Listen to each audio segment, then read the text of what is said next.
Hello Pisces, Pisces rising and Pisces moon people. This is your monthly astrological horoscope for June 2017. And a quick reminder for you Pisces people out there, if you're ever wondering why do astrologers talk about the rising sign, why are we bringing it up at all, why do we say go check it out, you can find out more information about that on a special video I have on the main channel page explaining how that all comes together, answering all the frequently asked questions about that and why that, and how you can even find that stuff out. I'll even take you through a demonstration with a free astrology chart program software so you can know how, what I'm looking at. And of course, again, if you ever want to get a session with me, you can always go to my website, integrativemysticism.com. And I've got one more announcement for you. On the 10th of June, that's a Saturday at 2 p.m. Eastern Standard Time, US and Canada, or as what it would be for me, 11 a.m.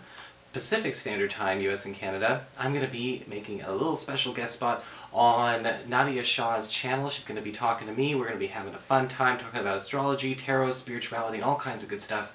And again, it's going to be a great time. I'm sure you all know who Nadiya Shah is. She's a fabulous astrologer. I'll put a link to her channel below so you can be sure to check us out. And so let's get started here with what's going on with the month of June for Pisces people. Now, for Pisces people, this month is going to be the beginning of one of those trends. One of those every 2 to 3 month trends we see going on where all the planets start to group up in one sign. And it starts off on the beginning of the month with Mars, the planet of action, energy, and passion, moving into your 5th house of love and romance and relationships with your kids. And when Mars goes into the 5th house, it's kind of like a lot of energy all at once.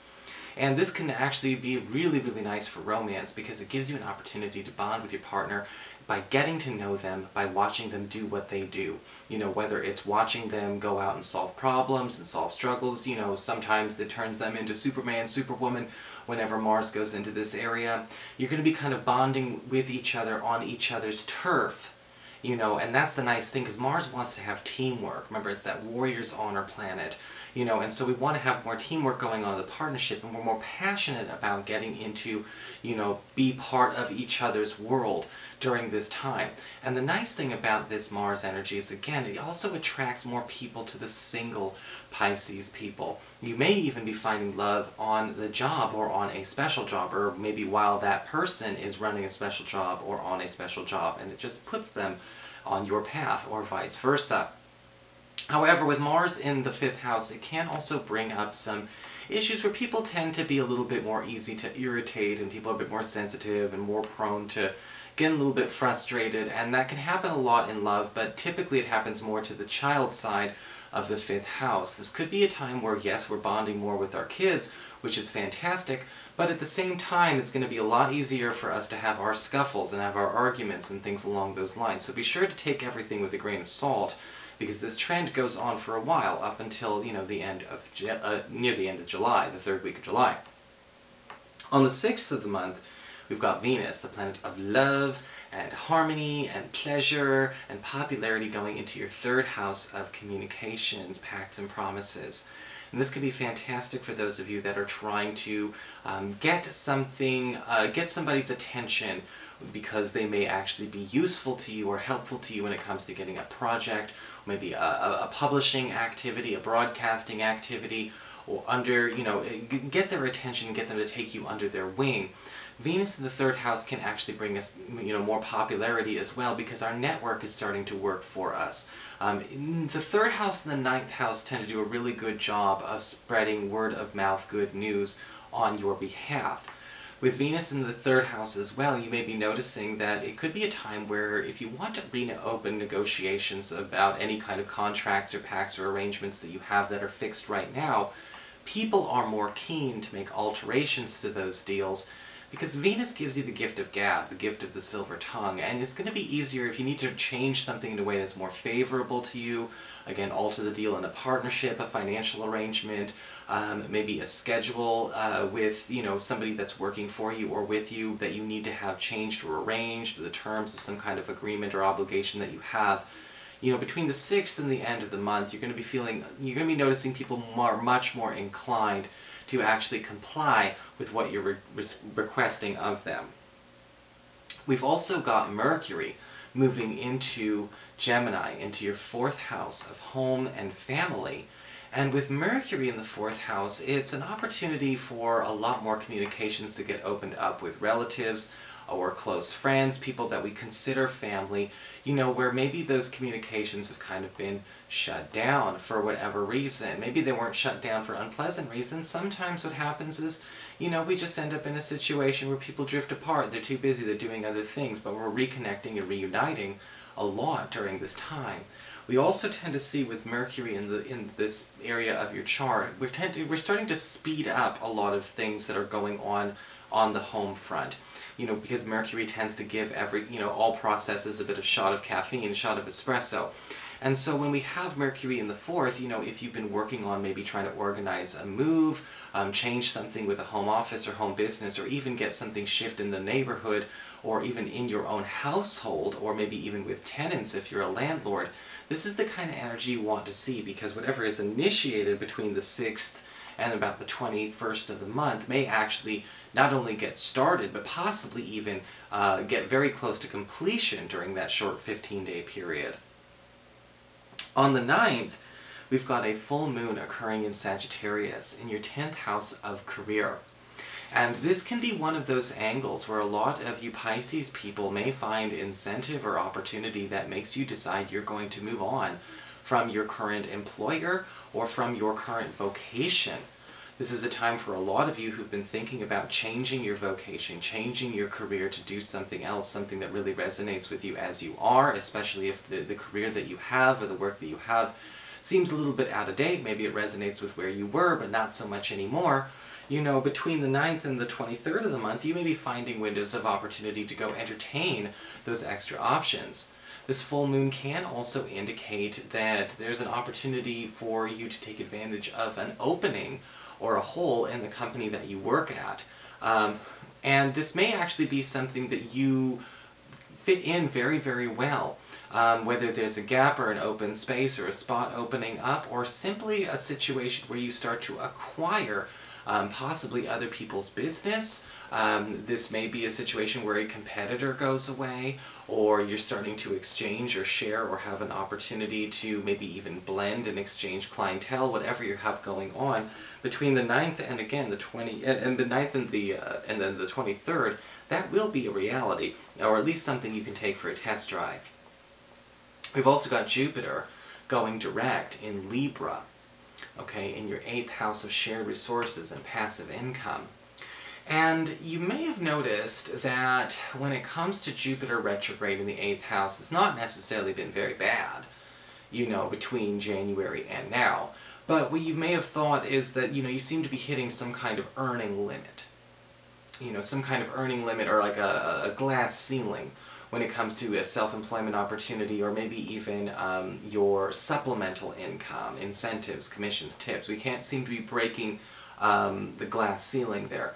And this is going to change, you know, in between, you know, the 9th of this month and going all the way up into October. You're going to notice that you're finally getting the boosts that you've been hoping for, that you've been negotiating for.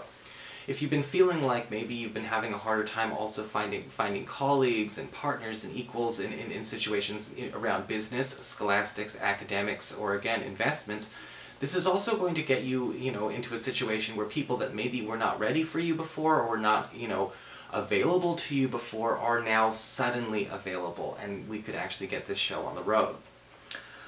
On the 16th, we've got Neptune turning retrograde in your sign, where Neptune will be retrograde all the way up until November. And this isn't the first time this has happened, and I don't want anyone to get anxious, okay? I mean, this has happened the same time, in the same place, at the same time of year, but the same duration of time for the last few years. So we've been through this plenty of times before, so this is, we don't need to act like it's the first time we've done this. You know, Neptune retrograde, I always say, is the time where we start to see truth, speak truth, and reveal truth. Because the rose-colored glasses come off, the tunnel vision goggles come off, and the X-ray specs come on. And this is actually affecting you in a very interesting way, because it's your ruling planet, and it's happening in your sign. And so it's sort of a wild card shift happening in all areas of your life. You may be finding out that you are more keen on revealing more private, or I guess you could say personal information with people. And interestingly enough, that is building a rapport. There's always a lesson when it comes to Neptune retrograde, and for you it has to do with vulnerability and openness. You may find that stories that you share, personal feelings that you normally keep reserved to certain situations, maybe we've compartmentalized that information a bit too much. And you may find that actually being able to bring some of those things out, whether candidly or even just, just in an open-hearted way, is starting to actually bring a boost to all areas of your life. It could actually be great for your friendships. It could actually, bring you closer to people who resonate with you more. It'll boost your love life, and allowing that to come forward for yourself. And you may be noticing that people look to you to set an example for being honest with themselves, because sometimes as soon as we take down our barriers and our boundaries around ourselves, people themselves stop living in denial. They are starting to own up to things that we know they see that they don't want to own up to. And that might be something very important to teach people how to do by showing them by example, and that's going to be a big theme of June through November for all you Pisces people. On the 21st, we've got the Sun moving into your 5th house of love and romance, and Mercury moving into your 5th house of love and romance and your relationship with your kids. Again, this is where they all group up. And you're going to like this angle a lot. You're going to love this a lot because not only does this it doesn't just happen on the 21st and that's it. It actually goes, it actually goes all the way up until about the 2nd and 3rd week of July. Now with Mercury here, again, we're speeding up opportunities, we're speeding up processes, speeding up development, speeding up growth, and opening up lines of communication and love that were not there before. And if you've been feeling like maybe a love relationship or a dating situation has been stagnating, maybe it's going a bit slow, we had the nice 3-month honeymoon, now it's, month 4, month 5, and it is time to talk about what are we doing, what do we want this to be. You're going to notice that people are finally catching up to the times. Now Mercury, I've said it for another sign as well, it's important to pay attention to where sometimes in the very early beginnings it can also make people decide it's time to go really fast when it's inappropriate to go that fast. So you may want to help, whoever you're with kind of stay in proportion to what's going on. But ultimately it is always going to be advantageous to have, again, that open line of communication and that frank, honest policy that's going to be coming up from this that'll, again, elevate your love and speed things up anyway, even if you're speeding up gently or speeding it up a lot. The Sun in this area is focusing more on the relationships with your children and lovers that you may already have. When we talk about the Sun, it's talking about healing, it's talking about getting more out of these relationships, improving the quality of this relationship. And yes, again, with Mars there, we're talking about the bonding, but also improving areas of trust, and also getting more sweetness, more fun time, more innocence into this, bringing a bit more wholesomeness into this. Where has the sweetness been a little bit lacking? Sometimes passion is great, but drama is heavy and it's a drain. Some people need a little bit more of the cute and cuddly. Some people need a bit more of the wholesomeness, to kind of really get a firm foundation set in a love relationship, and you've got that with the Sun there. And the same thing can happen with your kids, in your relationships with your children. We may be bringing more sweetness back into that, enjoying some nostalgia, getting back to the good old days, even if we're just talking about them. Finally, on the 23rd, we've got a new moon in your 5th house of love and romance, and the new partnership opportunities are there, the new love opportunities are there for those of you who are single and looking. But what's interesting about this is that this new moon's going to be aspecting some other areas that bring a new creative project to the forefront for you. If there's something that you've kind of left on the sidelines, or maybe you may even be recruited into something that you didn't know would resonate with you, which may actually lead you towards love or lead you towards an opportunity to, again, enjoy a little bit of fun, trying something new and creative on that actually appeals to you artistically that was not available before, or maybe all of the above. And that energy is going to be with you the last week of this month and the first week of next, so it's not, it's not going to come and go super quick. So I hope you found this helpful, Pisces. If you did, please like, share, and subscribe. I appreciate it. And of course, remember, if you ever want to get a session with me, you can always follow the links below, or go to integrativemysticism.com.